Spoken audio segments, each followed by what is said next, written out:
शेखुपुरा में भी पेट्रोलियम मसनूआत की कीमतों में इजाफे के बाद ट्रांसपोर्टर्स ने किराए बढ़ा दिए। मजीद जानते हैं राना उस्मान से।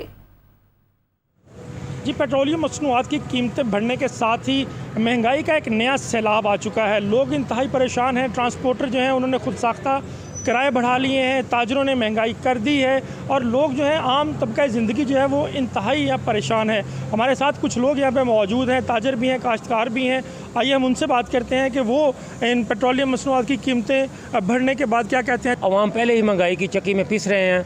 इन पेट्रोलियम मसनूआत की कीमतें बढ़ने से जिस तरह अवाम का जीना दूभर हो जाना है। आप देखेंगे जैसे अभी चावलों की फसल आ रही है तो उसमें तेल का जो इस्तेमाल है, पेट्रोलियम जिस तरह इस्तेमाल होता है, उसका क्या असर होगा। ज़ाहिर है कि वो काश्तकारी पे जो असरअंदाज होगी ये चीज़ें, तो इससे एक महंगाई की शदीद लहर आएगी। इस वक्त इन महंगाई का एक नया पूरा तूफ़ान आ चुका है। चावल की फसल उसका सारा का सारा डिपेंड करती है पेट्रोलियम मसनूआत के ऊपर। गुड्स ट्रांसपोर्ट, मंडियों में महंगाई होगी, पेट्रोलियम मसनूआत के साथ साथ ये सारी की सारी महंगाई अब आवाम को सहनी पड़ेगी।